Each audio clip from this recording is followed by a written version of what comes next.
जुल्म के साए में लब खोलेगा कौन? जुल्म के साए में लब खोलेगा कौन? हम भी चुप रहे तो फिर बोलेगा।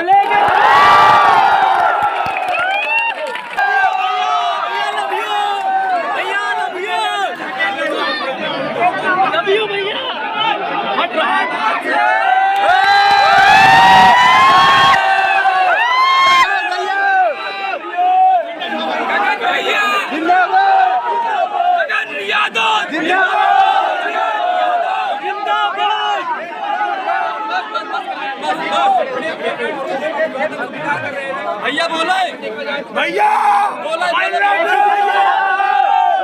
बोलिए भैया बोलिए।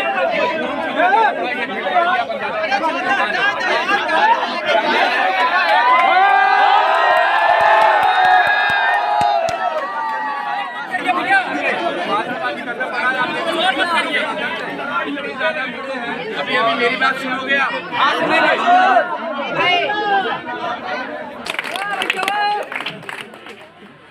अब आप लोगों को मैं एक भरोसा दिलाकर जाता हूं।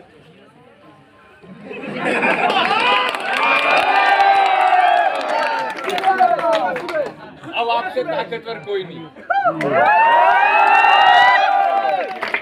लेकिन अपनी ताकत का परिचय हमेशा कमजोर को ताकत देने पे लगाना, कभी कमजोर को मत छुपाना। अपनी ताकत का परिचय रोते हुए के आंसू पोंछ कर दिखाना, अपनी ताकत का परिचय बेजुबान को आवाज देकर दिखाना, अपनी ताकत का परिचय बुरे वक्त में जिसके साथ कोई खड़ा ना हो उसके साथ खड़े होकर दिखाना। जिंदाबाद जिंदाबाद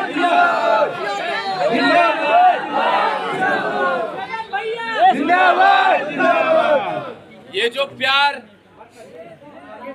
ये जो नारे, ये जो अपना कीमती समय आप लोग हमें दे रहे हैं, इसकी बदौलत भी आपको कुछ कहना चाहते हैं। ध्यान से सुनना, बहुत गंभीर शब्द है और इनको बहुत महसूस करके मैं आप लोगों के पास तक पहुंचाना चाहता हूं।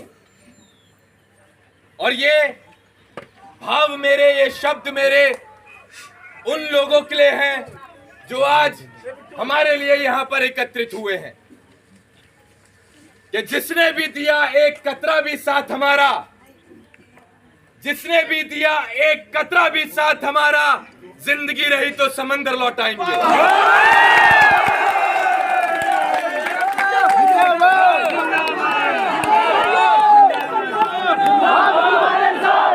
भैया तुम संघर्ष करो, हम तुम्हारे साथ हैं। भैया जिंदाबाद जिंदाबाद जिंदाबाद। भैया जी स्वागत है, स्वागत है, स्वागत है।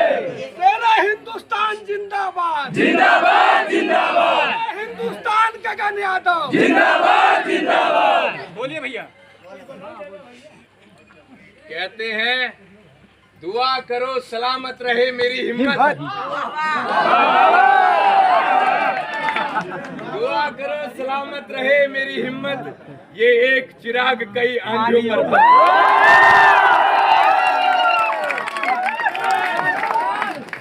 बस ऐसी संगठित रहो, 27 में सरकार भी बनेगी और बहुत जल्द आपका प्रधानमंत्री भी बनेगा। मैं फिर से कहूंगा, हम जातिवाद करने नहीं आए हैं, हम जातिवाद करने नहीं आए हैं, हम अपनों के आंसू पोंछने आए हैं। और हम विश्वास दिलाते हैं, भरोसा दिलाते हैं कि 27 में सरकार बनने के बाद भी हम हर उस आदमी के आंसू पोंछने का काम करेंगे जो सताए जा रहे हैं इन लोगों के द्वारा। जिंदाबाद जिंदाबाद जिंदाबाद जिंदाबाद। भैया संघर्ष करो, हम तुम्हारे साथ हैं। आप लोगों को एक छोटी सी कहानी सुनाना चाहूंगा, ध्यान से सुनना, और ये आप लोगों के लिए है। एक बार जंगल में भीषण आग लग गई होती है और उस आग को बुझाने का प्रयास एक मामूली सी चिड़िया कर रही होती है। वो चिड़िया दूर तालाब की तरफ जाती है, एक बूंद पानी अपनी चोंच में भरती है और उस एक बूंद पानी को उस जलती आग के ऊपर डालने का वो काम करती है। सुबह से लेकर शाम हो गई चिड़िया को यह काम करते करते। शाम को एक बड़े बाज ने चिड़िया को रोका और चिड़िया से पूछा कि बहन, तुम इतनी मेहनत कर रही हो, इतना अथक प्रयास कर रही हो, क्या तुम्हारे एक एक बूंद पानी से यह भीषण आग बुझ जाएगी? तो सुनिएगा साहब, उस मामूली सी चिड़िया ने कितना खूबसूरत जवाब दिया। चिड़िया ने कहा कि जब भविष्य में इस बात पर चर्चा होगी कि जंगल में भीषण आग लगी थी, तो मुझ जैसी मामूली सी चिड़िया का नाम उस जलती आग को देखकर तमाशा देखने वालों में नहीं, बल्कि उस आग को बुझाने वालों की गिनती में आएगा। आज उसी मामूली सी चिड़िया की तरह हम भी अपना काम कर रहे हैं। जहां जहां आग लगी हुई है, वहां वहां हम एक एक बूंद पानी डालकर उस आग को बुझाने का प्रयास कर रहे हैं। लेकिन मुझे भरोसा है कि बूंद बूंद से घड़ा भरता है। जहां आप लोग हमारे साथ जुड़ेंगे तो यकीनन ये भीषण आग बुझाने में हम लोग सफल साबित हो पाएंगे। आज की तारीख में एक बहुत बड़ी समस्या है बेटा।